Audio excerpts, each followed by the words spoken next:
World War II is a very strange time for movies, sort of bizarre kinds of feels and tones in certain movies, and one of the most interesting ones got nominated for Best Picture in the 1942 Academy Awards is To Be or Not to Be by Ernst Lubitsch. The movie is sometimes classified as a screwball comedy, and it kind of is. It's very fast, slapdash, hilarious stuff where people dress up and try to fool other people. Lots of illusions and deceptions and fraud in this movie. One of my favorite topics, and one of the best things in the movies, in my opinion, is people trying to trick other people into stuff, and you get to see actors act as other people and try to fool people, and actors have value. That's one thing this movie is about. The movie can be watched, therefore, as just pure fun farce, like any kind of old-time comedy older than it itself. Has Jack Benny and Carole Lombard in it, and sadly, her last performance.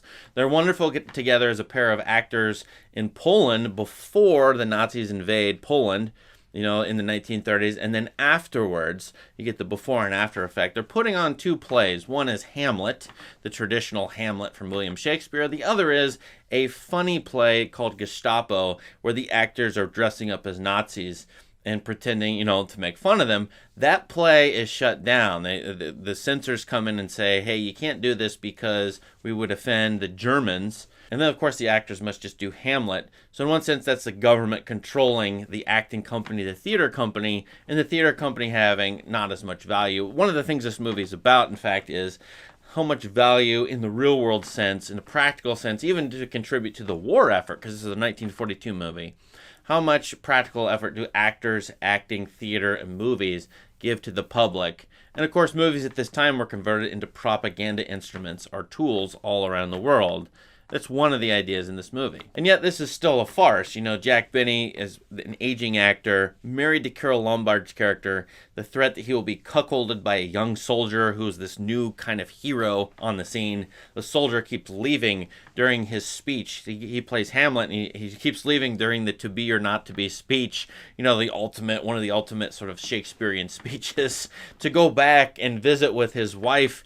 And this soldier is played by Robert Stack, is going to woo his wife and thinks he's fallen in love with Carole Lombard. So the threat that the Jack Benny character will be cuckolded is there throughout the movie. And then the Carole Lombard character is, several different men compete for her love and her sexual interests. So on the one hand, this movie is a total farce. It's goofy, it's ironically funny, and so on. But then it has a serious dark humor, and I would call this a black comedy, because the movie throughout is always, on the one hand, goofy in a silly sort of way, but also deadly serious about the invasion of Poland, the threat of the Nazis, the threat of Hitler himself, and then the war effort and World War II and people dying in the war. There's a lot of sick jokes, if you want to look at them that way, or very dark jokes about the Nazis being concentration camp heroes. There's jokes about concentration camps, the destruction of Warsaw, Hitler himself, and so on. And so the movie is very hard-hitting, if you want to look at it serious. And that's, to me, the Lubitchian touch. He sort of sneaks things in through the vulgar back door with this farce stuff and this goofy stuff. It's all a show. The movie is all for fun, all mere entertainment.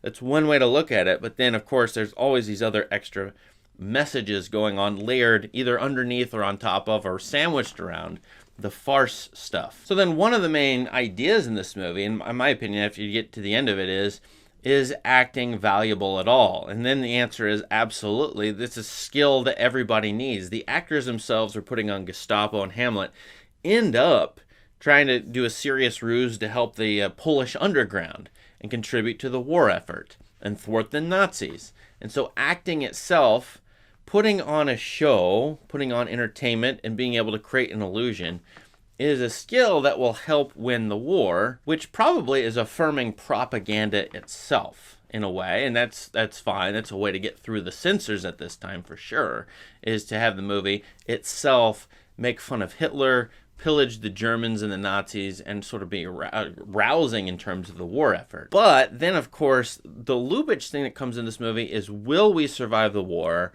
Or will this keep happening where we have a world war? This is the second world war in 25 years. So you have to put yourself in the mind of 1942. The second time the Germans are the enemy during this gigantic world war. And the question of will things recur or not comes back at the end of the movie. Will all things return in a circle? And so you get this recurring joke that Jack Benny is getting cuckolded or will be cuckolded by a young soldier, and the soldier leaves his to be or not to be speech. And that keeps coming back over and over again, and things keep recurring. I feel like the thread at the end of this movie is, even though it's a comedy and things end well, things end happily, you already knew that going into it, that wasn't a spoiler, but even if things end well, will they return back to this horrible invasion, wartime stuff?